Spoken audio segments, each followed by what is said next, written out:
Hello everyone, welcome to our channel. ఈరోజు మనం ఎంతో రుచికరమైన రాజుగారి కోడిపులావ్ ఎలా చేసుకోవాలో చూద్దాం. ముందుగా 1 కేజీ చికెన్ తీసుకొని బాగా వాష్ చేసుకోవాలి. అందులో తగినంత ఉప్పు కారం వేసుకోవాలి. అందులోనే ఫ్రెష్గా దంచి పెట్టుకున్న జింజర్ గార్లిక్ పేస్ట్ వేసుకుని పసుపు వేసుకోవాలి అండ్ బాగా మిక్స్ చేసుకోవాలి. ఇప్పుడు కర్డ్ వేసుకుని బాగా మిక్స్ చేయాలి. అండ్ లాస్ట్గా నిమ్మరసం వేసుకుని ఒక హాఫ్ అన్ అవర్ మ్యాగ్నేట్ చేసుకుందాం. ఇప్పుడు కడాయి పెట్టుకుని తగినంత ఆయిల్ వేసుకుందాం. ఆయిల్ వేసుకున్న తర్వాత కరివేపాకు వేసుకుని దాంట్లో మనం ముందుగా మ్యాగ్నేట్ చేసుకున్న చికెన్ వేసుకోవాలి.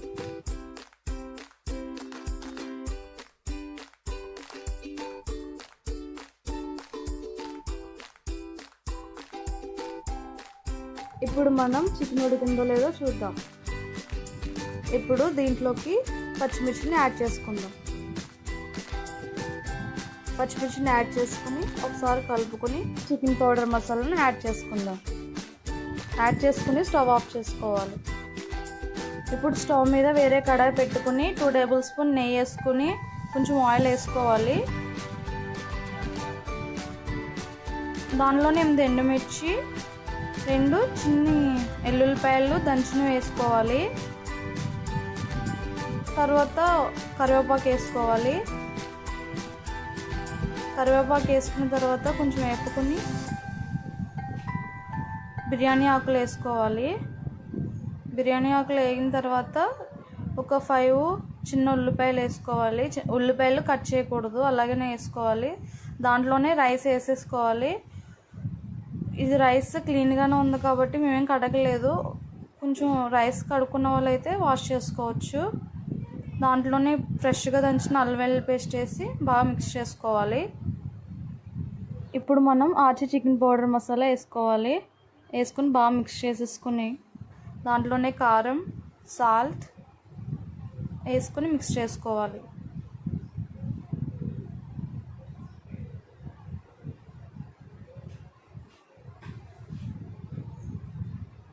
నేను ఇక్కడ 3 గ్లాసులు రైస్ తీసుకున్నాము.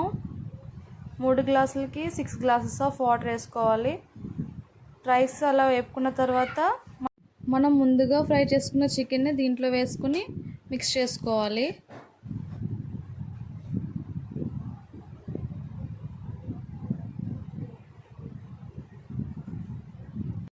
ఇప్పుడు మనం వాటర్ వేసుకోవాలి.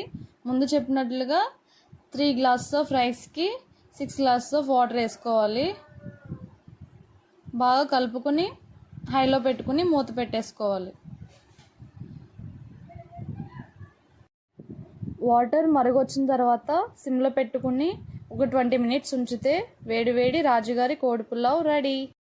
ఇది చాలా టేస్టీగా అండ్ స్పైసీగా ఉంటుంది. ఎప్పుడూ చేసే బిర్యానీస్ కన్నా ఇటువంటి బిర్యానీ చేసుకుంటే మీ ఇంట్లో వాళ్ళందరికీ నచ్చుతుంది. తప్పకుండా ట్రై చేయండి. ఈ వీడియో కానీ మీకు నచ్చితే లైక్ చేయండి, షేర్ చేయండి, సబ్స్క్రైబ్ చేయండి. Thank you.